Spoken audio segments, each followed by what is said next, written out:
All right, American history buffs from 132. I just finished answering an email, and I had somebody commented on my background because they're watching a video from another class. This is my home office. Yeah, I realize there's a couple of gaps in the walls behind me as far as weapons missing. They're sitting on my desk at my office at work. But this is what my home office looks like at this particular point. So yeah, you take around, you can look and see some of the things that are there. Yes, that's Gimli's battle axe. Yes, that's his walking axe. There's quite a few other things, but I'm not going to give you the full tour just because, well, there's too much going on at this particular point. I wanted to talk about Unit 7, about Chapter 29, in such a way that, listen, the last video finished up with Nixon resigning and Ford taking over. You have to realize that Ford is our first non-elected president, and it's huge because what happens is when all this mess with Nixon comes in, what's going to happen is his vice president was up to a few things before he actually became vice president. He was the governor of Maryland, and it's going to come to haunt him because it turns out there are some transactions in property that weren't exactly above board. And while they're trying to find out what Nixon's up to, they're going to discover this. In order to keep the heat off the president, he's going to go ahead and resign. Okay, he'll resign, and what will happen is the president's job to nominate a new vice president. So what he will do is he will pick Gerald Ford, a longtime congressman, an Eagle Scout, a college football quarterback, a star player, all around good guy, well respected and honest man. I like Ford. And what happens is Ford becomes vice president, and then when Nixon resigns, he becomes president. And Ford is awestruck by the office. He thinks it's an honor. He thinks it's wonderful. People give Ford hell. Ford, I'm sorry, he was a wonderful man. He was a great man. He never put on the trappings of the president's office. They used to tease him because he didn't use the executive chef, that he would sit there in the morning and roast his English muffins over the fire in the fireplace, in the living quarters while he was sipping his coffee and reading his morning paper. To me, that's a wonderful picture of president. Well, what's going to happen is when Nixon resigns and he becomes president, steps into the office, he'll have to go ahead and nominate his own vice president, and that will be Nelson Rockefeller. Yes, of that kind of Rockefeller fame, Rockefeller Center, Rockefeller money. He's got connections that helps. Here's what's going to happen. Just because Nixon resigns doesn't mean they're going to let up with him, doesn't mean they're not going to pursue him. So Ford is going to commit political suicide. What he will do is he will pardon Nixon of all crimes, real and imagined, and say, listen, what he has is a blanket pardon. Poof, there you go, bippity boppity boo, almost like a magic spell. And what he'll do is say, listen, hey, I think our long national nightmare is over with. What he wants to do is put this all behind him. He will do that, and he knows that there's no way ever he's going to get reelected after this. But he doesn't care. He does what's best for the country to put this behind.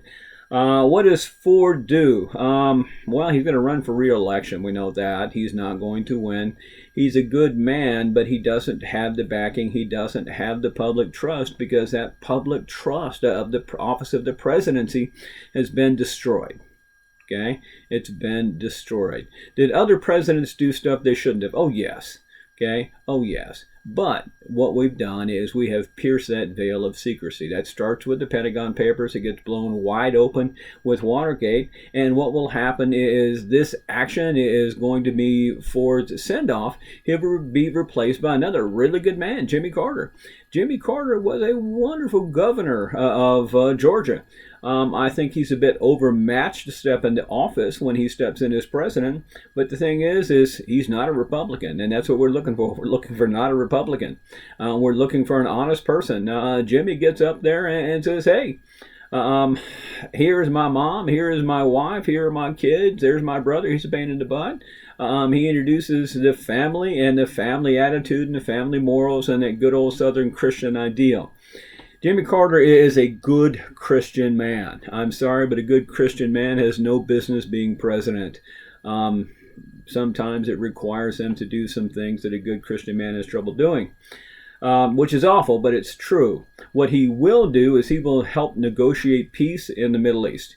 He will go ahead and negotiate a peace between Egypt and Israel, which is unheard of. And it's really interesting that he's able to do that because they've been, struggling since biblical times. We also know that he is going to make some peace and some treaties in Central America. What he will do is he will give the Panama Canal Zone back to Panama. He will sign a few other things. Here's the problem.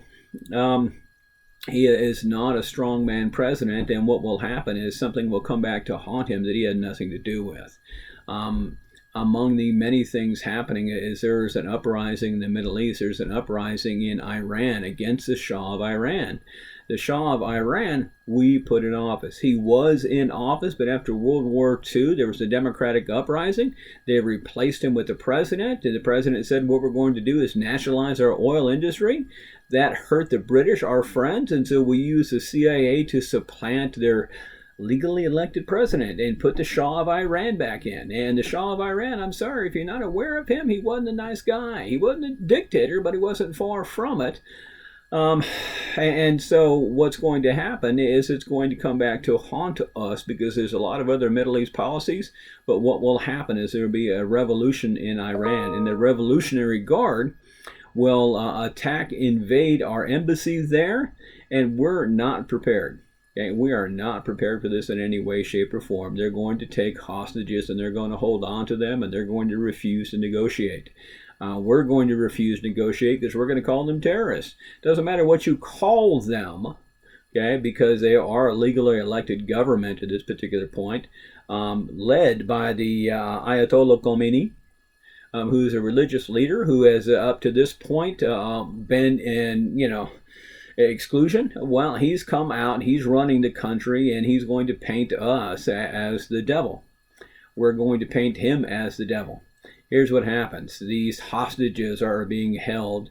Carter is going to stage a rescue. And the military is not going to be able to pull it off.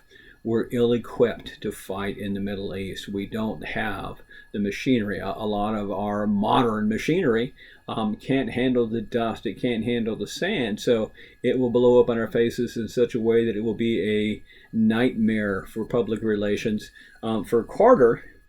But it works out really well because this Iran hostage crisis, this is what it's called, is going to work for the next president. The next president is going to be Ronald Reagan because he's going to run against Carter. He's going to run on the policy of making America great again, making it strong again, making it the old America again. He's going to tap into the moral majority. He's going to tap into the Christian right.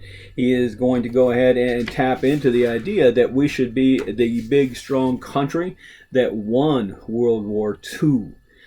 And so what he will do is he will push a few things. One of the big things he's going to push, because this is what becomes the Reagan Revolution. Okay? He is going to push supply-side economics, also known as Reaganomics or trickle-down economics. What he's going to do is say, listen, the government's job is to spend some money. We're going to spend some money. We're going to order some military. We're going to order some weapons. He's going to pass the Strategic Defense Initiative, also known as Star Wars. What he wants to do is build guns, build bombs, build military. He is going to reinstitute the arms race.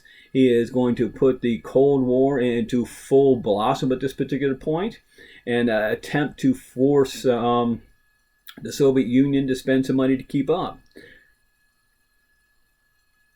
It works relatively well at this particular point, folks. They talk about the end of the Cold War. It's not quite the end of it, but there are some drastic changes.